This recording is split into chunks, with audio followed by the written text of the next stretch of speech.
Hi friends, welcome to our channel. తల్లికి వందనం ఎవరికైతే అందలేదో వాళ్ళందరికీ కూడా ఒక శుభవార్త అని చెప్పుకోవచ్చు. తల్లికి వందనం పేమెంట్ అందకపోవడానికి చాలా కారణాలు ఉన్నాయి. ఆ కారణాలు ఏంటనేసి స్టెప్ బై స్టెప్ డిస్కషన్ అయితే చేద్దాం.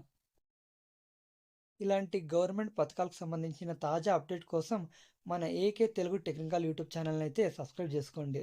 తల్లికి వందనం పథకం పేమెంట్ అందని వారికి గమనిక. గ్రామ వార్డు సచివాలయాల్లో ప్రదర్శించిన అర్హులు మరియు అనర్హుల జాబితాలో పేరు లేనివారు, ఇంట్లో ఒకరికన్నా ఎక్కువ పిల్లలు ఉండి కేవలం ఒకరికి మాత్రమే పేమెంట్ పొందిన వారు, వివిధ కారణాల వల్ల అర్హులై ఉండి కూడా అనర్హుల జాబితాలో పేరు వచ్చిన వారందరికీ కూడా శుభవార్త అయితే చెప్పొచ్చు. ఎవరికైతే తల్లికి వందనం పేమెంట్ కాలేదో వాళ్ళందరూ కూడా అర్జీ అయితే పెట్టుకోవాల్సి ఉంటుంది. ఎక్కడ పెట్టుకోవాలని చూసుకున్నట్టయితే గ్రామ వార్డు సచివాలయాల్లో ఆప్షన్కు ప్రభుత్వం అయితే కల్పించింది.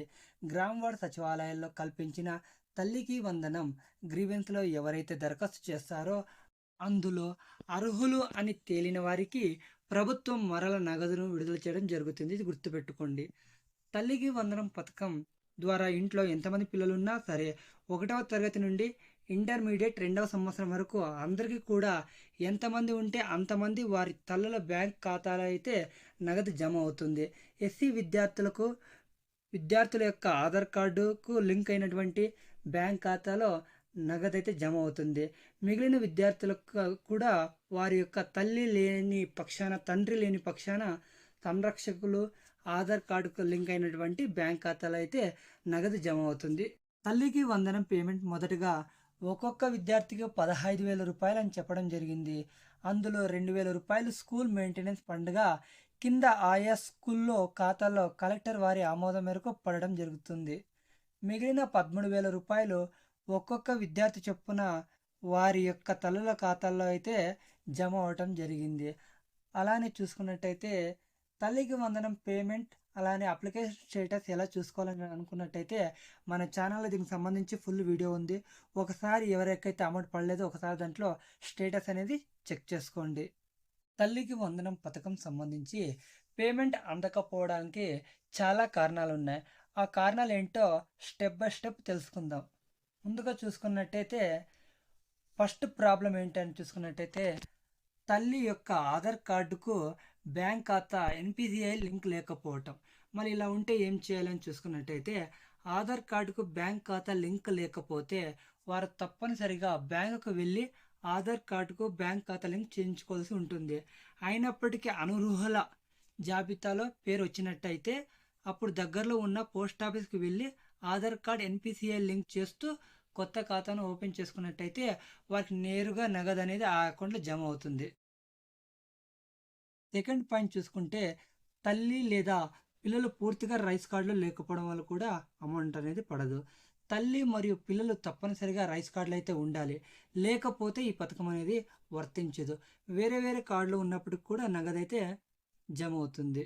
నెక్స్ట్ రీజన్ చూసుకున్నట్టయితే కుటుంబంలో ఎవరికి కూడా భూమి లేకపోయినా అర్హతగా మించి వేరే వారి భూమి వారి పేరుపై చూపించిన, ఇంట్లో ఎవరి పేరుపై కూడా అర్హతకు మించి భూమి లేనప్పటికీ ఎక్కువ భూమి చూపించినట్లయితే దాని అర్థం వేరే వారి భూమి మీ ఇంట్లో ఒకరు లేదా ఎక్కువ మంది ఆధార్ కార్డుకు లింక్ అయి ఉండవచ్చని చెప్పొచ్చు. దానికి గాను మీరు మీ యొక్క గ్రామ లేదా వార్డు సచివాలయంలో ఉన్నటువంటి డిజిటల్ అసిస్టెంట్ అధికారి లేదా డేటా ప్రాసెసింగ్ సెక్రటరీ అధికారులను కాంటాక్ట్ అయితే గ్రీవెన్స్ కొరకు దరఖాస్తు చేయాల్సి ఉంటుంది. నెక్స్ట్ రీజన్ చూసుకున్నట్టయితే ఉండాల్సిన దానికన్నా ఎక్కువ భూమి చూపించినప్పుడు కూడా అమౌంట్ అయితే పేమెంట్ అనేది ఆగిపోతుంది. అలానే భూమి అమ్మేసినా కూడా ఇంకా ఎక్కువ భూమి చూపించినప్పుడు, లేక ఆధార్ నంబర్కు వేరే వారి కరెంట్ మీటర్కు లింక్ అయినప్పుడు, ఇలా అయినప్పుడు ఏం చేయాలంటే ఈ సమస్య వచ్చినప్పుడు గ్రామ లేదా వార్డు సచివాలయంలో అర్జీ కొరకు దరఖాస్తు చేయాలి. మీటర్ రీడింగ్ రసీదులతో పాటు ఆధార్ కార్డ్, ఆధార్కు లింక్ అయిన మొబైల్ నెంబర్ ఉన్నటువంటి ఫోన్ లబ్ధిదారుడు సచివాలయానికి వెళ్ళాల్సి ఉంటుంది. దరఖాస్తు ఫారం ప్రింట్ తీసుకొని దాన్ని ఫిల్ చేసి సంతకం పెట్టుకొని వెళ్ళాలి. నెక్స్ట్ చూసుకున్నట్టయితే వాడిన యూనిట్ల కన్నా ఎక్కువ యూనిట్లు చూపినప్పుడు కూడా పేమెంట్ ఆగిపోతుంది. ఈ సమస్య వచ్చినప్పుడు అర్జీ నమోదు చేసి తర్వాత అర్జీ నమోదు అప్లికేషన్ రసీదు నెంబర్లో మీ సేవ పోర్టల్లో application for consumer complaint wrong billing అనే సర్వీస్ కొరకు దరఖాస్తు చేయాల్సి ఉంటుంది. అలానే నెక్స్ట్ చూసుకున్నట్టయితే మున్సిపాలిటీలోని స్థలం ఏమీ లేనప్పటికీ వేరే వారిది చూపించినప్పుడు కూడా అర్బన్ ప్రాపర్టీలో అనే ఆప్షన్పై అర్జీ నమోదు చేయాల్సి ఉంటుంది. అలాగే మున్సిపాలిటీలో చూపిస్తున్న స్థలంను లబ్ధిదారుని పేరు నుంచి తీసివేసినప్పటికీ ఇంకాను వారి పేరు ఉన్నట్టు చూపించినప్పుడు అర్బన్ ప్రాపర్టీ నందు data not updated in GSWS అనే ఆప్షన్పై అర్జీ నమోదు చేయాలి. ఇంట్లో ఎవరు కూడా ఆదాయపు పన్ను చెల్లించకుండా చెల్లిస్తున్నట్టు చూపినప్పుడు, అలానే లబ్ధిదారులకు రైస్ కార్డ్ లేనప్పుడు, ఇంట్లో ఎవరూ కూడా ప్రభుత్వ ఉద్యోగం లేకుండా ప్రభుత్వ ఉద్యోగి ఉన్నట్టు చూపినప్పుడు, లబ్ధిదారుడు 4 చక్ర వాహనాన్ని అమ్మివేసినా ఇంకా వారి పేరుపై చూపించినట్టయితే పేమెంట్ అనేది ఆగిపోవడం జరుగుతుంది.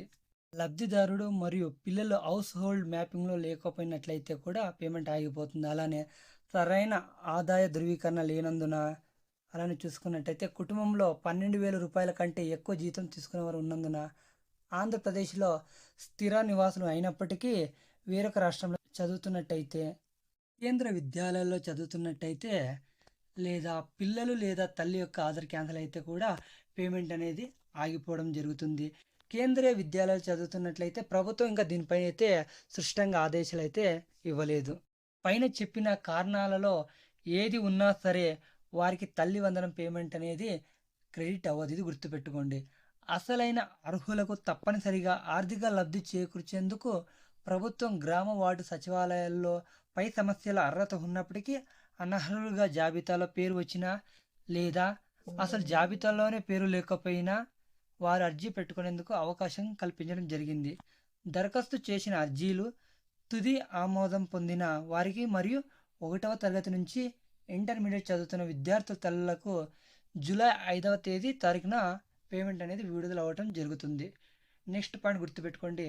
గ్రామ వార్డు సచివాలయాల్లో పనిచేస్తున్న డిజిటల్ అసిస్టెంట్ అధికారి మరియు ward education and data processing secretary వారి ఎన్బిఎం వెబ్సైట్ లాగిన్ నందు అర్జీలు పెట్టుకునడానికి ప్రస్తుతం అందుబాటులో ఉన్నటువంటి ఆప్షన్స్ ఇవి. ఈ వీడియో మీకు ఉపయోగపడితే లైక్ చేసి మీ ఫ్రెండ్స్ అండ్ ఫ్యామిలీకి షేర్ చేయండి. మన ఏకే తెలుగు టెక్నికల్ యూట్యూబ్ ఛానల్ని సబ్స్క్రైబ్ చేసుకోండి.